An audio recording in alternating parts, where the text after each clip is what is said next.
بسم اللہ الرحمن الرحیم۔ سامعین کرام، آپ سن رہے ہیں اردو کہانی کالی دیوی کا مندر، اور یہ اس سلسلے کی قسط نمبر 17 ہے۔ مجھے امید ہے آپ کو میری یہ کاوش پسند آ رہی ہوگی۔ تم جس تن و توش کے آدمی ہو، مجھے حیرت ہوتی ہے کہ اس جسامت کا شخص رو سکتا ہے۔ فکر نہ کرو، کچھ وقت گزر جانے دو، تم بھی رو گے۔ میں ہنس پڑا تھا۔ میں نے کہا، شاید ایسا ہو، لیکن ابھی اس کے امکانات نہیں ہیں۔ ویسے میں تمہارے بارے میں جاننا چاہتا ہوں۔ بیکار ہے، بیکار ہے، اس نوجوان نے کہا۔ جو باتیں کبھی کبھی بیکار سمجھی جاتی ہیں وہ بڑی کارآمد ہو جاتی ہیں۔ مجھے اپنے بارے میں بتاؤ۔ نوجوان نے ایک سرد آہ بھری اور کہنے لگا، میں قبیلہ سالوم کا رہنے والا ہوں۔ روایتوں کے مطابق مجھے سردار بنایا جانے والا تھا، اور سرداری کے حصول کے لیے مجھے ایک سیاہ ہرن جنگل سے پکڑ کر لانا تھا۔ میں ہرن کی تلاش میں پھر رہا تھا کہ مجھے کالا ہرن نظر آ گیا، اور میں نے اس کے پیچھے گھوڑا دوڑا دیا، لیکن میں نہیں جانتا تھا کہ میری بدقسمتی مجھے اس ہرن کے پیچھے لیے جا رہی ہے۔ میں جب پہاڑوں میں پہنچا تو ایک جال ڈال کر مجھے پھنسا لیا گیا۔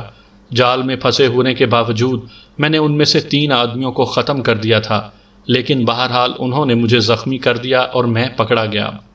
میں نے محسوس کیا کہ یہاں جتنے لوگ موجود ہیں انہیں ایسے ہی کسی نہ کسی طرح پکڑا گیا ہے۔ اصل بات کہیں سے پتہ نہیں چلتی تھی۔ آخر یہ کون لوگ تھے اور یہ پکڑ دھکڑ کیوں کر رہے تھے؟ لعنت ہو اس بوڑھے شیطان پر جس نے ہمیں اس حال میں پھنسا دیا تھا۔ کوئی بات علم میں ہوتی تو ہم اپنے طور پر کچھ نہ کچھ کر سکتے۔ یہاں تو بس جھک ہی مار رہے تھے۔ عظیم خان نہ جانے کہاں مر گیا تھا۔ ہو سکتا ہے ابھی وہ ان کے چنگل سے باہر ہو۔ اب یہ بات نہیں معلوم تھی کہ انہوں نے قید خانے کہاں بنا رکھے ہیں۔ اگر کہیں اور بھی یہ قید خانے ہوئے تو ممکن ہے کہ عظیم خان ان میں سے کسی ایک قید خانے میں ہو۔ کوئی بات سمجھ میں نہیں آ رہی تھی۔ بہت سے لوگ مجھے ملے، ان میں سے ایک شہرون بھی تھا۔ شہرون بھی ایک شاندار شخصیت کا مالک تھا۔ آہستہ آہستہ میری بھی شناسائی ہو گئی۔ میں نے اس سے پوچھا، کیا تم مجھے یہ بتانا پسند کرو گے کہ تم یہاں کیسے آ پھنسے؟ بس میرے دوست، تقدیر کی بات ہوتی ہے۔ مجھے اپنی گرفتاری کا کوئی غم نہیں ہے، لیکن افسوس ہے کہ سلیمہ بھی ان کی قید میں ہے۔ سلیمہ کون؟ وہ جسے ایک رات بھی میری قربت حاصل نہ ہو سکی۔ ہم شادی کے فوراً بعد زندگی کے اس غم میں گرفتار ہو گئے۔ وہ کہاں ہے؟ وہ بھی ان لوگوں کی قید میں ہے، عورتوں کے قید خانے میں۔ تو پھر یہ سمجھ لو میرے دوست شہرون کہ اب تمہاری رہائی کا وقت قریب آ گیا ہے۔ ناممکن ہے، یہ لوگ بہت ظالم ہیں، بڑے ہی سفاک، قیدیوں کے ساتھ ذرا بھی رحم نہیں کرتے۔ انہیں دھوپ اور تپش میں چھوڑ دیتے ہیں، اور وہ جب بے بس ہو جاتے ہیں تو یہ لوگ ان سے اپنی مرضی کا کام لیتے ہیں۔ تم شاید یقین نہ کرو، بہت ظلم کرتے ہیں وہ ہم پر۔ میں سلیمہ کے بارے میں کیا بتاؤں تمہیں؟ اسے مجھ سے چھین لیا گیا۔ ایک بات بتاؤ شہرون۔ ہاں پوچھو۔ کیا تم یہ جانتے ہو کہ ان کا مقصد کیا ہے؟ کوئی نہیں جانتا۔ کیا مطلب؟ وہ کسی کو کچھ بتاتے ہی نہیں۔ کسی نے کچھ بتانے کی کوشش بھی کی؟ بہت مختصر۔ کیا؟ یہ لوگ جادوگر ہیں۔ یہ قرب و جوار کے تمام قبیلوں میں اپنی طاقت پھیلانا چاہتے ہیں، اور قبیلے کے نوجوانوں کو گرفتار کرتے ہیں تاکہ کوئی ان سے مدافعت نہ کر سکے، جنگ نہ کر سکے۔ پھر ایک دن یہ بادلوں کی طرح اٹھیں گے اور ہر جگہ اپنی طاقت پھیلا دیں گے۔ ایک دوسری بات، وہ بھی پوچھ لو، تم سے باتیں کر کے اچھا لگتا ہے؟ ہاں۔ اس کی وجہ؟ تم بہت اچھی باتیں کرتے ہو۔ کاش میں تمہاری رہائی میں مدد کر سکوں۔ تمہارے سینے میں بڑے نیک جذبات ہیں، لیکن ایسا مشکل ہو جائے گا۔ کیوں؟ اس سے پہلے بھی یہ کوشش ہو چکی ہے۔ آہا، تو پھر؟ میں نے دلچسپی سے سوال کیا۔ نتیجے میں 10 یا 12 افراد مارے گئے، ان کی لاشیں ہمارے درمیان ڈال دی گئیں، اور ہمیں کہا گیا کہ یہ یہاں سے فرار ہونے کی کوشش کا نتیجہ ہے۔ اوہ، میں نے افسوس بھرے لہجے میں کہا۔ اب بھی ایک چھوٹے سے غار میں ان کے سوکھے پنجر پڑے ہوئے ہیں، اور کبھی کبھی ہمیں ان کے سامنے سے گزارا جاتا ہے تاکہ ہم انہیں دیکھیں اور اس کے بعد فرار ہونے کی کوشش نہ کریں۔ میں خاموش ہو گیا، لیکن ابھی تک مجھے ان پر اسرار لوگوں کے بارے میں کچھ معلوم نہیں ہو سکتا تھا۔ قید خانوں کے محافظ، جن کے چہروں سے شفافیت ٹپکتی تھی، ہم پر نگرانی کرتے تھے۔ میرے ذہن میں رہ رہ کر صرف عظیم خان کا خیال تھا۔ اب تک ایسی کوئی کوشش کارآمد نہیں ہوئی تھی جس کے نتیجے میں کوئی مؤثر قدم اٹھا سکتا۔ یہاں سے خاموشی سے دوسروں کی داستانیں سنتے ہوئے وقت گزر گیا تھا اور طبیعت پر شدید بیزاری طاری ہو جاتی تھی۔ لیکن پھر ایک دن ماحول بدل گیا۔ رات کا وقت تھا، باہر خوفناک طوفان آیا ہوا تھا۔ محافظ دبک کر بیٹھ گئے تھے، غاروں میں مدھم روشنی پھیلی ہوئی تھی۔ تب ایک محافظ میرے قریب آ گیا۔ اس کا انداز کچھ ایسا تھا کہ مجھے حیرت ہوئی۔ وہ میرے پاس آ کر بیٹھ گیا تھا۔ میں نے آنکھیں پھاڑ پھاڑ کر اسے دیکھا۔ محافظ کے اس طرح بیٹھنے کی وجہ سمجھ میں نہیں آتی تھی، لیکن پھر اس کی مدھم سی آواز ابھری، حماد، اور اس آواز نے میرے پورے اعصاب کشیدہ کر دیے تھے۔ میرا بدن جھنجھنا کر رہ گیا تھا۔ ساری باتیں اپنی جگہ، لیکن عظیم خان کی آواز میں نے بخوبی پہچان لی تھی۔ عظیم خان میرے قریب بیٹھا ہوا تھا۔ میں جلدی سے اٹھ کر بیٹھ گیا تو وہ بولا، نہیں نہیں، کوئی سرگرمی دکھانے کی کوشش مت کرنا، ابھی صورتحال ہمارے حق میں بہتر نہیں ہے۔ عظیم خان، ہاں میں ہی ہوں۔ تم ٹھیک ہو؟ ٹھیک نہ ہوتا تو تمہارے پاس کیسے آ سکتا تھا؟ تم محافظوں کے لباس میں ہو؟ ہاں۔ اس طرح تمہیں یہاں کوئی بھی ختم کر سکتا ہے۔ اتنا آسان نہیں ہوگا۔ یہ سب اپنی اعصابی قوتیں کھو چکے ہیں۔ اگر ان کے اندر کسی محافظ کو ختم کرنے کی جرت ہوتی تو اب تک یہ بہت کچھ کر چکے ہوتے۔ عظیم خان نے جواب دیا، لیکن عظیم خان میں تم سے رخصت ہونے کے بعد پوری کہانی تمہیں سنا رہا ہوں۔ فکر مت کرو، باہر بلا کا طوفان ہے، ایسا خوفناک طوفان کہ چٹانیں اڑی جا رہی ہیں۔ وہ تو یہ غار بہت محفوظ اور بہت مضبوط ہیں، ورنہ طوفان کے اثرات یہاں تک پہنچ سکتے تھے۔ محافظوں نے اپنی جان بچانے کے لیے ایسی جگہیں حاصل کر لی ہیں جہاں وہ طوفان سے محفوظ رہ سکیں۔ میں خاموشی سے عظیم خان کی صورت دیکھتا رہا۔ عظیم خان کافی بہتر حالت میں نظر آ رہا تھا۔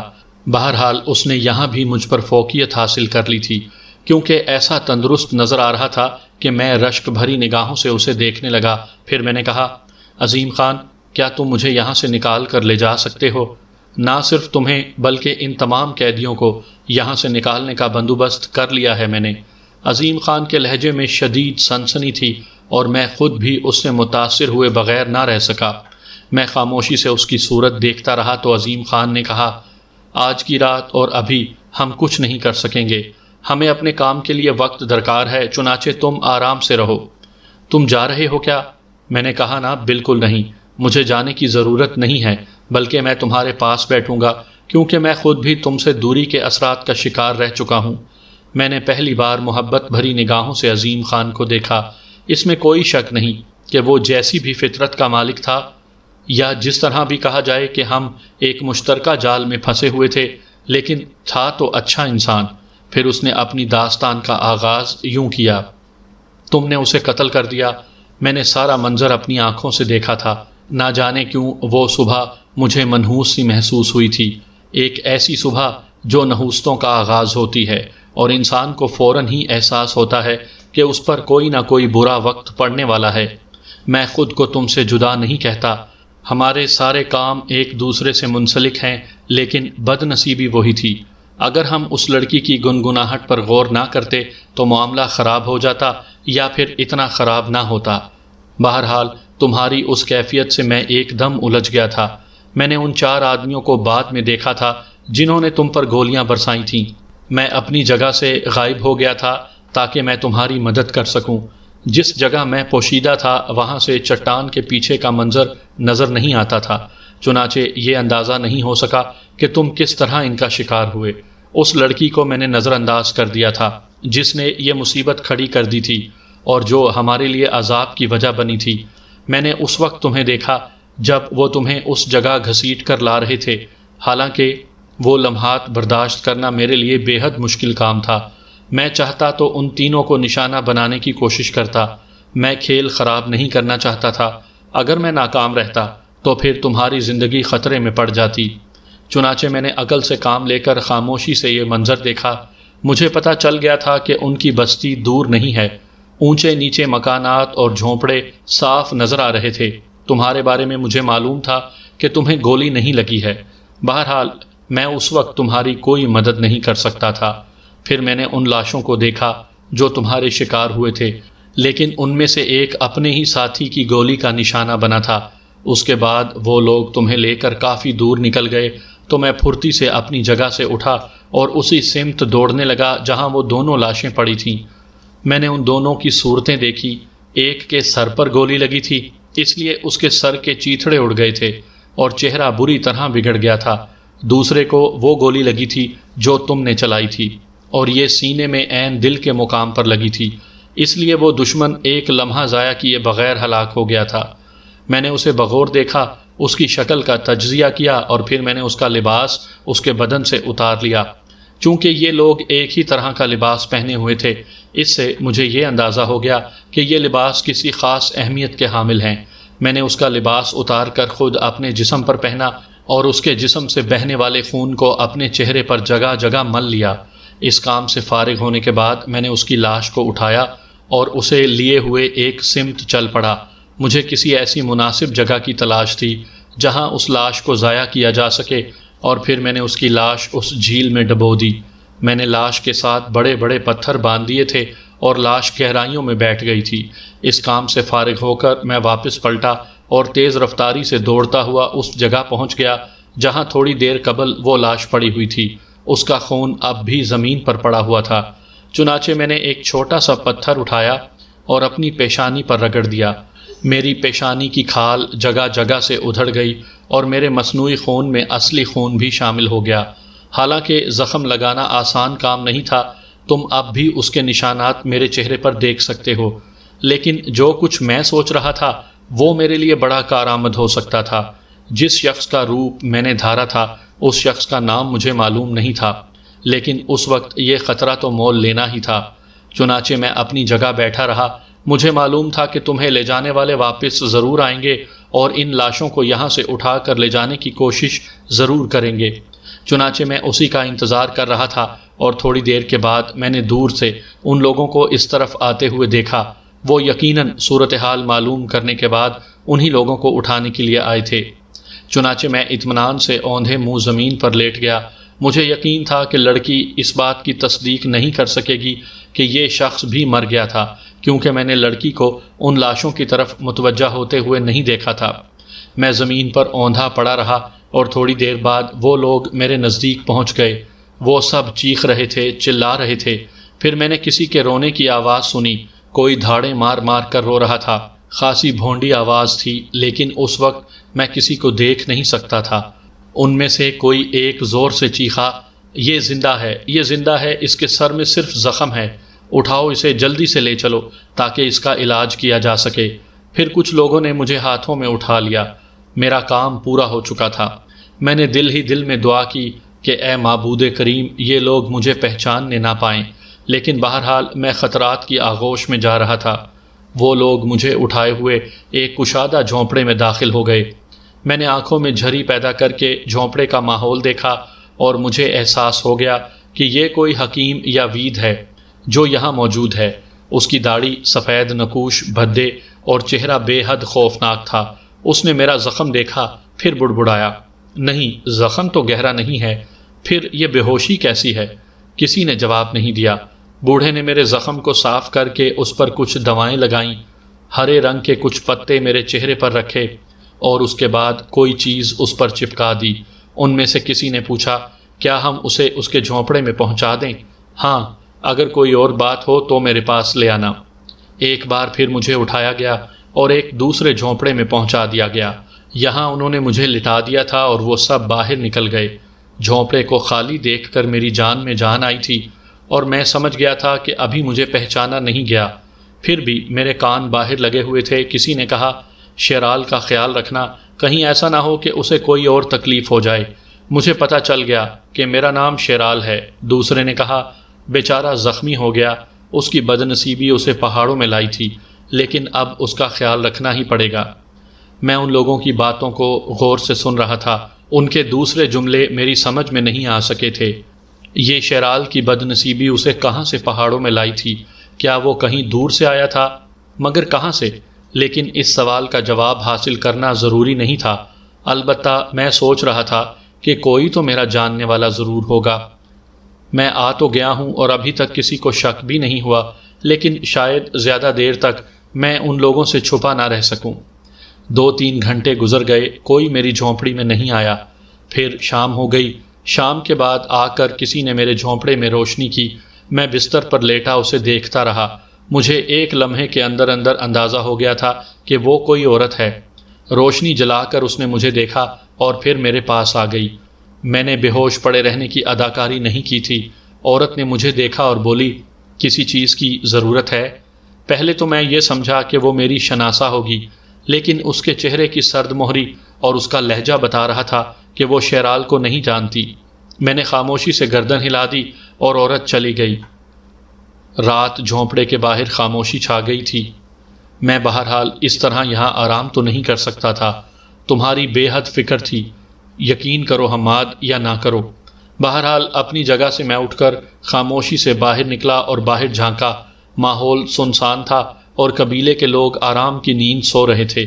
میں خاموشی سے باہر نکل آیا اور اس کے بعد میں نے وہاں سے باہر جا کر کئی راستے تلاش کیے۔ جہاں تک ممکن ہو سکا میں نے ان کی نگاہوں سے بچ کر سفر کیا۔ ویسے ایک بات بتاؤں حماد، اس وحشی قبیلے کا طرز زندگی بہت ہی اعلیٰ تھا اور میں اس سے متاثر ہوا تھا۔ ان کی ایک ترتیب نظر آئی، مکانات بھی مضبوط اور سلیقے سے بنے ہوئے تھے۔ بہرحال میں ایک میدان میں پہنچ گیا۔ یہاں بہت دور دور تک مخصوص قسم کے پنجرے پھیلے دکھائی دیے، لیکن میں ان پنجروں کے درمیان تمہیں تلاش نہیں کر سکا۔ میں نے یہ بات محسوس کی تھی کہ یہاں کے رہنے والے ایک دوسرے پر توجہ نہیں دیتے۔ اس چہل قدمی کے دوران کوئی بھی میری طرف متوجہ نہیں ہوا تھا۔ پھر کچھ عجیب سی نیم وحشی فضا ہو رہی تھی۔ پھر میں اس علاقے میں نکل آیا جسے میں پہلے بھی دیکھ چکا تھا۔ دور ہی سے جانوروں کی ہولناک آوازیں سنائی دے رہی تھیں۔ البتہ مجھے یہ معلوم نہیں تھا کہ یہ جانور قیدی بنا لیے گئے تھے۔ یہ جانوروں کا قید خانہ تھا۔ اس قید خانے کے پاس 4 آدمی آگ روشن کیے ہوئے بیٹھے تھے۔ ان سے ایک نے مجھے دیکھا اور بولا، آؤ، شاید تم گشت پر ہو۔ نہیں، میں اپنی بھیڑ تلاش کر رہا ہوں۔ بھیڑ؟ ہاں، مگر وہ ادھر کہاں سے آ گئی؟ مجھ سے عشق لڑا رہی تھی، کمبخت دھوکہ دے کر بھاگ آئی۔ کیا؟ وہ سب ہنس پڑے۔ ہاں، وہ میری محبوبہ تھی۔ بھیڑ؟ ہاں بھائی، اس سے کیا فرق پڑتا ہے؟ تم اپنی محبوبہ کو بھیڑ کہتے ہو؟ نہیں، میں بھیڑ کو اپنی محبوبہ کہتا ہوں، میں نے جواب دیا۔ سمجھ گئے ہم لوگ۔ کیوں بھائی، سمجھ گئے نا تم؟ ہاں، یہ نشے میں ہے۔ خیر تم فکر مت کرو، جاؤ اپنی جھونپڑی میں جا کر سو جاؤ، تمہاری محبوبہ پہنچ جائے گی۔ میں خاموشی سے گردن جھکا کر وہاں سے آگے بڑھ گیا۔ وہ لوگ ہنس رہے تھے، لیکن یہ ایک تجربہ تھا، خاص طور سے تجربہ کہ یہ الگ الگ ایک دوسرے کی صورت پر کوئی توجہ نہیں دیتے۔ یہ بات میرے لیے باعث اطمینان تھی اور میں یہ محسوس کر رہا تھا کہ کم از کم میں تھوڑا بہت وقت ان لوگوں میں گزار سکوں۔ البتہ میں واپس اپنے جھونپڑے میں نہیں آیا، بلکہ ایک اور جگہ بیٹھ کر ان حالات میں سوچنے لگا۔ اپنی اس آزادی کو میں ہر قیمت پر قائم رکھنا چاہتا تھا۔ یہاں پہنچ کر مجھے احساس ہو گیا کہ میں کسی خطرے میں نہیں ہوں۔ ساری باتیں اپنی جگہ حماد، لیکن میری ذہنی کیفیت بالکل بہتر نہیں تھی۔ میں اپنی جگہ بیٹھا سوچ رہا تھا کہ تم پر نہ جانے کیا بیتی ہے۔ میں بہت پریشان تھا، تمہارے لیے سوچ رہا تھا کہ اب مجھے کیا کرنا ہے۔ وہ پنجرے میرے ذہن میں الجھے ہوئے تھے۔ میں بہت قریب سے تو نہیں دیکھ سکا تھا، لیکن مجھے یہ اندازہ ہو گیا تھا کہ وہاں وحشی جانور موجود ہیں اور وہ خون خوار، لیکن آخر کیوں؟ ایک بار پھر میں نے پنجروں کا جائزہ لینے کا فیصلہ کیا، لیکن اس بار میں بڑے محتاط انداز میں یہ کام کرنا چاہتا تھا۔ گو میں ان کے قریب نہیں پہنچ سکا، لیکن پھر میں نے یہ دیکھ لیا کہ میری توقع کے مطابق وہاں وحشی جانور بند ہیں اور شاید انسان بھی۔ اس سے زیادہ کیونکہ میں فوری طور پر کچھ نہیں کر سکا تھا، لیکن میں نے یہ دیکھنا چاہا کہ اپنے جھونپڑے میں مجھے تحفظ حاصل ہے یا نہیں۔ کہیں ایسا تو نہیں کہ ان لوگوں کو حقیقت کا علم ہو گیا ہو۔ چنانچہ تجربے کے طور پر میں نے اپنے جھونپڑے کا رخ کیا تھا اور یہاں پہنچ کر مجھے احساس ہوا کہ میری شخصیت بالکل مستحکم ہے۔ بہت سے افراد نے مجھے دیکھا، بلکہ مجھ سے میرا احوال بھی پوچھا، لیکن کسی نے بھی کوئی ایسی بات نہیں کی جس سے مجھے یہ احساس ہوتا کہ وہ مجھے اجنبی سمجھ رہے ہوں۔ وہ شخص جس کا نام شیرال تھا اور میں نے جس کا روپ دھارا تھا، اس کے بارے میں مجھے علم ہوا تھا کہ وہ نیا آیا ہے اور تمام لوگوں سے اس کی بہترین شناسائی نہیں ہوئی ہے۔ نئے آنے والوں کے بارے میں البتہ مجھے اس بات کا علم نہیں ہو سکا کہ وہ کہاں سے آتے ہیں۔ ممکن ہے ان کا تعلق کسی دوسرے قبیلے سے ہو اور وہ یہاں آ کر آباد ہو رہے ہوں۔ البتہ یہ بات بھی بالکل درست تھی حماد کہ وہ لوگ مجھے اپنی شکل و صورت سے شمانیہ نظر آ رہے تھے، یعنی بہتر شکل و صورت کے مالک اور کسی حد تک چالاک۔ کچھ لوگوں سے تو میری شناسائی تھی، یعنی شیرال کی حیثیت سے وہ مجھے جانتے تھے، لیکن ایسے لوگ بھی میری طرف مشکوک نہیں ہوئے۔ ہاں، ان میں سے ایک نے، جس نے میری پیشانی پر پٹی باندھی تھی، مجھ سے میری خیریت کے بارے میں پوچھا تھا، میرے زخم کی تفصیل جانی تھی۔ پھر اس نے میری پیشانی کی پٹی بھی کھول کر دیکھی، لیکن میں نے اس سے کوئی ڈھنگ کی بات نہیں کی، اور اس نے افسوس بھرے لہجے میں کہا، افسوس، سر کی چوٹ نے شیرال کا ذہن متاثر کیا ہے۔ یہ بات اس نے چند افراد سے کہی اور وہ ایک دوسرے سے کہتے پھر رہے تھے۔ پھر مجھے ایک دراز قد شخص کے سامنے پیش کیا گیا۔ وہ یہاں نمایاں حیثیت کا حامل تھا، انتہائی خوفناک شکل و صورت رکھتا تھا، لیکن اس کی نگاہیں کافی گہری تھیں، تاہم اس کی نگاہوں کی گہرائیاں مجھے پہچان نہ سکیں۔ البتہ اس نے افسردہ لہجے میں کہا، تم نہیں جانتے کہ میرا ایک ایک آدمی قیمتی ہے، اور شیرال ہمارے لیے بہت اہمیت رکھتا ہے۔ تم اس بات کو ذہن میں رکھو کہ اسے کوئی تکلیف نہ ہونے پائے۔ بہرحال اس کے بعد میں یہاں کاروائیاں کرتا رہا۔ میرا کام یہی تھا کہ قرب و جوار کے بارے میں معلومات حاصل کروں۔ مجھے بہت سی معلومات حاصل ہو گئی تھیں۔ وہ شمانیے ہی ہیں، پوری بستی انہی کی ہے۔ پھر ایک دن میں ایک ایسے علاقے میں جا نکلا جہاں اونچی اونچی پہاڑیاں پھیلی ہوئی تھیں۔ یہاں بہت سے لوگوں کی ذمہ داریاں پہرے کے طور پر لگائی گئی تھیں۔ انہوں نے مجھے دیکھا اور ان میں سے 2-3 میرے پاس پہنچ گئے۔ ان میں سے ایک نے کہا، یہ شیرال ہے، میں نے اس کے بارے میں سنا تھا کہ اس کا دماغ الٹ گیا ہے۔ شیرال، تم اس طرف کیسے آئے؟ میری محبوبہ بھاگ گئی ہے، میں نے جواب دیا۔ بیٹھو بیٹھو، کوئی بتا رہا تھا کہ تم اپنی بھیڑ کو محبوبہ کہتے ہو۔ تب میں نے انہیں کہانیاں سنائیں۔ میں نے انہیں اس بھیڑ کی کہانی سنائی جو بہت خوبصورت ہے، جس کے ہونٹ گلاب کی پتیوں کی مانند تھے، اور جس کی آنکھیں اور جس کا سنگ مرمر کا بنا ہوا جسم۔ وہ لوگ کہے لگاتے رہے۔ انہوں نے میری خوب خاطر مدارات کی۔ اس کے بعد انہوں نے مجھے چھوڑ دیا اور میں ان پہاڑیوں میں بھٹکتا رہا۔ میں ان چٹانوں کے درمیان ہوتا ہوا اسی جگہ پہنچ گیا جہاں سے میں ان پہاڑوں کا نظارہ کر سکتا تھا، لیکن میں نے ایک چٹان دیکھی جس کے نشیب میں کچھ لوگ گھوڑوں پر سوار تھے۔ مجھے حیرانی ہوئی، نیم وحشی نظر آنے والے یہ لوگ در حقیقت اتنے وحشی نہیں تھے۔ شمانیوں میں نے ایک خاص بات محسوس کی تھی، وہ یہ کہ وہ ذہین ہیں اور مقامی باشندوں کی طرح بے وقوف نہیں۔ یہ رات میں نے وہیں گزاری، اور اس وقت میں ایک چٹان کے عقب میں بیٹھا تھا کہ مجھے کچھ نسوانی کہکہوں کی آوازیں سنائی دیں اور میں چونک کر جاگ گیا۔ یہ آوازیں چٹان کی دوسری جانب سے آ رہی تھیں۔ وہیں میں نے چند لوگوں کو دیکھا، یہ بھی مقامی باشندے تھے۔ وہ چٹانوں کے نشیب میں ایک چھوٹے سے چشمے کے پانی سے منہ دھو رہے تھے۔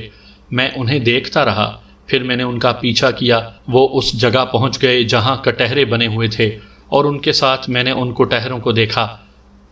ان میں شیر، چیتے، بھیڑیے اور خوفناک اور خونخوار جانور بند تھے جو انسان کے قاتل ہوتے ہیں۔ ان کی تعداد بھی اتنی تھی کہ میں حیران رہ گیا۔ بہرحال اس کے بعد تم یہ سمجھ لو کہ میرے دماغ نے کام کرنا شروع کر دیا، اور میں اپنے طور پر اپنے منصوبے پر چل پڑا۔ میں شیرال کے جھونپڑے ہی میں رہ رہا تھا اور مجھے کوئی مشکل پیش نہیں آ رہی تھی۔ پھر اس شام ایک قہوہ خانے میں بیٹھ کر قہوہ پی رہا تھا کہ میری نگاہ اس شخص پر پڑی جسے میں نے ان جانوروں کے پنجرے کے پاس دیکھا تھا۔ یہ ایک چوڑے شانوں والا آدمی تھا اور اپنے چہرے سے بڑا پریشان نظر آ رہا تھا۔ میں اس کے سامنے پہنچ گیا اور اس نے مجھے گردن اٹھا کر دیکھا، پھر گردن جھکا لی۔ پھر میں اس کے قریب بیٹھ گیا۔ تم کچھ پریشان لگتے ہو بزرگ، اور تعجب کی بات یہ ہے کہ تم یہاں تنہا ہو۔ بوڑھے نے گردن اٹھا کر پھر مجھے دیکھا اور پھر ایک گہری سانس لے کر گردن جھکا لی۔ تم یہاں قہوہ پینے آئے ہو؟ قہوہ پیو اور یہاں سے چلے جاؤ۔ جی نہیں چاہتا، اور پھر تمہاری شخصیت میں ایک ایسی بات ہے بزرگ جو میری آنکھوں میں آنسو لا رہی ہے۔ کیا؟ بوڑھا چونک کر بولا۔ ہاں، تمہاری شکل میرے باپ سے ملتی جلتی ہے۔ کیا واقعی؟ اس بار میں نے بوڑھے کے چہرے میں دلچسپی کے آثار دیکھے تھے۔ ہاں، اور اسی وجہ سے میں یہاں آ گیا ہوں۔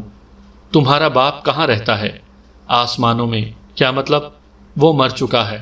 اوہو، کب؟ بہت عرصہ ہوا۔ مجھے افسوس ہے، لیکن میں تمہیں دیکھ کر پاگل ہو گیا ہوں محترم بزرگ۔ کیوں؟ اس لیے کہ تم میرے باپ کے ہم شکل ہو۔ تو اس سے کیا فرق پڑتا ہے؟ تمہیں دیکھ کر مجھے اپنا باپ بہت یاد آتا ہے۔ مجھے تم سے ہمدردی ہے، اگر تم اجازت دو تو میں تمہیں دیکھ لیا کروں۔ یہ تو کوئی بات نہیں ہے، میں ان جانوروں کی نگرانی کرتا ہوں جو ان پنجروں میں ہیں۔ پنجروں میں بند جانور کتنے دکھی لگتے ہیں، کیا انہیں دیکھ کر تمہیں کوئی افسوس نہیں ہوتا؟ وہ خونخوار درندے ہیں، کیا مطلب؟ ہر زندگی زندگی ہوتی ہے۔ ٹھیک ہے، میں مانتا ہوں، لیکن بہرحال یہ میری ذمہ داری ہے۔ بزرگ، میں یہ سمجھتا ہوں کہ انسان کو انسان ہی رہنا چاہیے، درندگی نہیں کرنی چاہیے۔ اسی میں میری زندگی ہے، یہ صرف تمہارا خیال ہے۔ تم نہیں جانتے کہ میں ان کا غلام ہوں۔ اس سے کوئی فرق نہیں پڑتا، ہر شخص اپنی زندگی کا غلام ہے۔ جو کہنا چاہتے ہو وہ بہت عجیب ہے، شاید تم اسے قبول نہ کر سکو۔ میں کوشش کروں گا۔ ان جانوروں کو آزاد کر دو۔ آزاد کر دوں؟ ہاں، مگر کیسے؟ پنجروں کے دروازے کھول دو۔ یہ بہت خطرناک ہوگا، لیکن کیوں؟ آخر وہ وحشی جانور ہیں اور یہاں بے شمار افراد موجود ہیں، اور پھر تم کیا سمجھتے ہو خود میری زندگی خطرے میں نہیں پڑ جائے گی؟ اس کی ایک ترکیب ہے۔ کیا؟ پنجروں کی چھت پر چڑھ کر دروازے کھول دو، وہ نکل کر بھاگیں گے، کوئی تمہاری طرف نہیں آئے گا۔ لیکن تم سے ایک بات کہوں، شاید تم یقین نہ کرو۔ کہو۔ یہ آسمان کا اشارہ ہے، مجھے خواب میں بتایا گیا تھا کہ تم مجھے یہاں ملو گے اور بہت سی زندگیوں کے لیے نجات کا راستہ بنو گے۔ بوڑھے کے چہرے پر عجیب سے آثار پھیل گئے تھے، پھر اس نے کہا، اگر ایسا ہے تو میں دیوتاؤں کی خوشی کے لیے یہ سب کچھ کروں گا، اور ڈیئر حماد، ایسا آج رات ہونے والا ہے۔ کیا؟ میں عظیم خان کی بات سن کر چونک پڑا۔ ہاں، آج رات۔ عظیم خان کے ہونٹوں پر ایک پراسرار مسکراہٹ پھیل گئی تھی، اور عظیم خان کا کہنا بالکل درست ثابت ہوا۔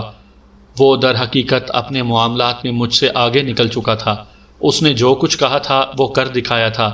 وہ ہمارے ساتھ ہی تھا، اور اس نے بڑی سنسنی خیز فضا پیدا کر دی تھی۔ آدھی رات کا وقت تھا کہ اچانک شیروں کے دھاڑنے کی آواز سنائی دی، اور اس کے ساتھ ہی انسانی چیخیں۔ پھر یہ آواز بڑھ گئی، اور انسانی چیخیں آسمان سے باتیں کرنے لگیں۔ لوگ چیخ رہے تھے، بچاؤ بچاؤ، یہ جانور کھل گئے، بچاؤ۔ میں نے عظیم خان کی طرف دیکھا، اس کے چہرے پر ایک سبک سی مسکراہٹ پھیلی ہوئی تھی۔ عظیم خان؟ یہ تو واقعی۔ تو تم کیا سمجھتے تھے؟ ایک بات بتاؤ عظیم خان، کیا ہم درندے نہیں بن گئے ہیں؟ کن معنوں میں کہہ رہے ہو؟ مطلب یہ ہے کہ یہ درندے تو انسان کو چیر پھاڑ کر رکھ دیں گے، یہ ان کا کام ہے، لیکن یہ ہمارے ذریعے ہوا ہے، اس سے کیا فرق پڑتا ہے؟ کیا مہذب دنیا میں ہم… ہاں، بولو بولو۔ عظیم خان مسکراتی نگاہوں سے دیکھ کر مجھے کہنے لگا، اور میں ٹھنڈی سانس لے کر خاموش ہو گیا۔ واقعی مہذب دنیا میں بھی تو ہمارا یہی کام تھا۔ بہرحال انسانی آوازیں بلند ہوتی رہیں، نہ میں جانتا تھا اور نہ عظیم خان، اور نہ ہی دوسرے وہ جو ہمارے ساتھ قیدی تھے، لیکن سب کے سب سہمی ہوئی نگاہوں سے چاروں طرف دیکھ رہے تھے۔ ایک عجیب سا ہنگامہ برپا تھا، دل دہل رہے تھے، ان میں سے کون کون ان جانوروں کا شکار ہو رہا تھا۔ بہرحال یہ وحشت ناک فضا ساری رات جاری رہی۔ سورج کی روشنی ہوئی اور اس کے بعد سناٹا چھاتا چلا گیا۔ ہم سب خاموش تھے، ایک لمحے کے لیے پلک نہیں جھپکی تھی۔ پھر صبح کی روشنی ہوئی تو عظیم خان نے میرے ہاتھ میں ایک رائفل تھما دی، اور کارتوسوں کی پیٹی بھی۔ اس کے اپنے پاس بھی رائفل موجود تھی۔ میں نے اسے دیکھا تو وہ کہنے لگا، ہمیں باہر نکلنا ہے، رات تو گزار لی، دن تو یہاں نہیں گزارنا۔ بہرحال ہماری یہ منزل نہیں ہے، آگے چلنا ہوگا۔ لیکن عظیم خان، دوسرے لوگ، تمہارا کیا خیال ہے؟ کیا پنجروں میں بند قیدی ان درندوں کا شکار نہیں ہوئے ہوں گے؟ عظیم خان نے تعجب سے مجھے دیکھا اور بولا، حماد، کیا بات ہے؟ تم ان دنوں مجھے کچھ زیادہ ہی پریشان نظر آ رہے ہو، اور تم مجھے انتہائی غیر سنجیدہ۔ کیوں؟ میں ایک سنجیدہ سوال کر رہا ہوں، لیکن وہ عقل سے خالی ہے۔ کیوں؟ اس لیے کہ قبیلے کے لوگ تو آزاد پنچھیوں کی مانند باہر کی زندگی گزار رہے تھے، اور قیدی پنجروں میں تھے۔ قیدیوں کو اگر خود ہی پنجروں سے باہر نکل کر جانوروں سے کھیلنے کا شوق ہوا تو الگ بات ہے، ورنہ وہ تو پنجروں میں ہیں، اور جانور پنجروں میں نہیں ہو سکتے۔ وہ تو پنجروں سے نکلے ہیں اور کھلی فضا میں اپنے دشمنوں پر حملہ آور ہوئے ہیں۔ ہاں، اگر قیدیوں نے فوراً بھاگنے کی کوشش کی تو پھر دوسری بات ہے۔ میں واقعی شرمندہ ہو گیا تھا۔ عظیم خان ٹھیک ہی تو کہہ رہا تھا۔